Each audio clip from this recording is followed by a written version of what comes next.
didn't see bet the flop, and then check raise turn. Yep. Wow. Wow, that's I was shocked. that's crazy. I did not expect that one. Yeah, that's 550. I 5-5-50. ran over to the bike. 5-5 with the an 5-5. ante. Yeah, the 5-5-50 ante game, and then there's a $50 mandatory straddle on as well. So 5-5 in the blinds, 50 button ante, and then a $50 mandatory straddle. That's the game that plays on Tuesdays that I've played in a bunch on Live at the Bike, right? Yeah, so it's a pretty big game. It's like it's bigger than 25-50. Okay, bigger than 25-50. Great. So this guy is a rec player. He's down quite a bit. He's like a thinking player. He's not like real bad. He seems to kind of know what's going on. I have 3-bet him 4 times in the last half hour. He has either folded or called and then just folded the flop every single time. I've had it pretty much every single time, but he's like stuck, and I can tell he's probably a little bit frustrated. Okay. So you think you might be trying to like run him over or something like that? Yeah, exactly. There's just kind of that dynamic. Okay. And so he opens the small blind. I'm in the middle blind. Mm-hmm. He opens the small blind to 175. I'm in the middle blind, and I have a good reg behind me in the third blind, and I am just 3-bet or folding here. Mm-hmm. And because like I'm going very, very, very linear, I want to play a lot of hands and taking a small sizing. I'm just going like 3x here. Do you want me to say my hand, or do you want me to save that? So how deep is the small blind? He is 6K and I cover. 6K and a cover. Yeah, tell your hand, and then we'll get into the discussion of it afterwards. So you 3-bet to... I 3-bet to 525. You did want me to tell my hand? Yeah, go ahead. Tell your hand. Yeah, I have pocket 7. Okay, 7 of diamonds, 7 of hearts or something? 7 of hearts, 7 of clubs, and that will be relevant. So you're in the middle blind. Small blind opens to 6 with a 6K stack to 175. You're in the middle blind. You 3-bet with a guy behind you to 525. And what happens? I assume the straddle folds. Straddle folds, and the original opener, he makes it 1,300. Wow, so he 4-bets you to 1,300. 1,300, yeah. And I just think like I think he's pretty out of line in this spot, and so I'm just continuing a lot here, especially in position. And I just have the feeling that this is kind of like an FU 4-bet. And I've got a pair. I think I'm ahead a good amount, and so I make the call. I mean, are there any hands that you're 3-betting here that you're folding to this sizing in position? This is the key. To under 3x? I think like ace jack off, king queen off, ace queen off. I may just pitch those. Mm-hmm. This of course this is going to come into play because this is a really interesting hand when thinking about what Squishy has in terms of 3-bet call when we get to seeing, and then we'll go over it. So you make the call with 7s. He 4-bets the third. And also, by the way, I'm not 5-betting anything here. I'm just if I have aces here, I'm just calling as well. So the pot is probably like... I just don't have a 2,700. Right, 2,700. Okay. I don't have a 5-bet range in position here. Okay. So the flop comes Jack 5-4 with 2 spades and a diamond. Okay. And he checks, and I decide to check this one back. Interesting. So small blind checks. Did you consider making a little bit of a protection bet? You're going to get called by like ace king and ace queen for sure. I did. I thought about going like 30%, but I just decided to check this one back and go for delayed value on the turn as long as like an ace or a king doesn't roll off. Okay. So the pot continues to be 2,700. Okay. Yeah, and the turn is a 3 of diamonds, bringing a backdoor diamond draw.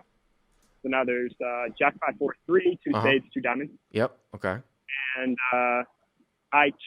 he checks. Oh, he checks again. Okay. Yeah, he checks again. I bet 1,200 here. Now trying to get value from the ace highs that now pick up a wheel draw. Yeah, so of course any big aces, ace king and ace queen, are going to have 2 overcards and a wheel draw. Jack 5 4 3. I would tend to probably not bet as large as that. I might go 8 or 900. It would just suck for somebody to fold out like ace queen or like, I don't know, ace 10 or some bullshit like that. But I mean, if you think that those are going to get called, then I guess we could use this sizing. But I would have thought like 1/3 to maybe 900, something like that. But okay, so you bet 12 into 27 on Jack 5 4 3 7. Of course, you've got a gutter here to a 6 too. Okay. Yeah, and he thinks for a couple minutes, and then he moves all in for 4,700 total, 3,500 more.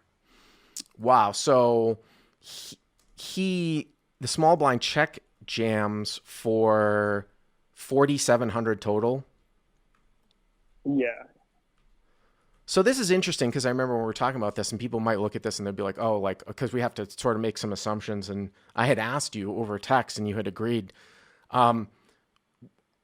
This is extremely, extremely rare, if not ever happening with this guy, that this guy has an overpair here. So for the people that are trying to follow this hand, like in the chat, take out overpairs. Is that correct? 100%. Like, there's a small chance he could have Jack. Like a small chance he could have Jack. Even though I think like he may just like come out, even if he checks Jack on the flop, I think there's some chance that he just comes out and bets it on the turn when the turn gets his sweat. Right. But like, there's zero chance he has aces through queens. Like zero chance. By the way, the pot's going to be like 86-35 for you to call, right? So, you know, you're getting maybe 2.5 to 1, something like that. So if we take out overpairs, so obviously you think that he might have some Jack that he was just sort of ultra slow playing. You might think that he has like ace king, ace queen of diamonds, something like that, or possibly if he was going to do something nutty with the front. I would assume a front door that was going to try to go for a check raise would probably just start betting turn when he picks up more equity. But exactly, I'm thinking like specifically ace king of diamonds, ace queen of diamonds, even a hand like ace 5 of diamonds, like a pair and a diamond draw that he just decided to like check the flop, and now he's just like, screw it, I've got enough equity, I'm going with it. Do you think that he would ever do anything crazy with like ace king no dime, like with just the ace of diamonds or something like that? There is, like, I do think there's a little bit of a spaz factor here. I do think there's a chance that he could do something with like ace king with a diamond. But I'd say I'd reduce the likelihood of that. But like, to me, that's just like, it doesn't make a ton of sense, right? Unless it's like specifically like one of the diamond hands we named. It's just 4 pocket jacks, which like I've reduced the frequency of that a lot. That would just come out and either bet the flop or bet the turn. So it just doesn't make a ton of sense to me. Right. And the question here is, which is kind of interesting, is what are the best hands that you can call with here, right? Yeah, exactly. And I really like that I don't have any diamonds in my hand. I like that if there ever is a case he went crazy with like the 6-7, which I doubt, but like still it's good that like, even if I get it in against jacks here and I'm showing jacks, I still have outs. Right. And I would say that, so 7s is going to be much better than probably every pair through 10s. And assuming that queens is probably a little bit close just because he might not have as many outs, right? Like if he had like ace 10 of diamonds or something like that. Yeah, I mean, queens is probably the best. I check back queens on the flop, but like I bet aces and kings. Right. But I do check back queens. But like, I think I'd almost rather have 7s than queens here. You'd rather have 7s than queens? Especially if I don't have a diamond or a spade in my hand. Yeah. So let me ask you this question: do you 3-bet call 6s to this sizing? Do you have 5-6 suited here? I do have 5-6 suited, yes. Obviously, 5-6 suited would be probably the best hand that you could possibly have here, right? Wouldn't we think? Yeah, for sure. Yeah. 5-6 would be the best hand. Yeah. And then, like, 6s is really close. I thought, like, 7s may be the bottom of my 3-betting range from the middle blind. But, like, 6s, I may do it at, like, especially if I think like he's opening the small blind too wide, which like I did think was a possibility. I could have 6s here some of the time. Yeah. I mean, listen, if you think that there's no way that he ever has overpairs here or such a small sliver of his range, I can't see how you can't call, to be honest with you. Yes. I mean, getting 2.5 to 1 or just under 2.5 to 1, you need, high 20s in terms of equity. And Maybe you're going to get shown down some really thick value some of the time, but then the other times, you're going to be 2/3 ahead, right? Like 66-33 with one card to come. Yeah, exactly. So I did make the call. And what do you have? He had the 8 deuce of hearts.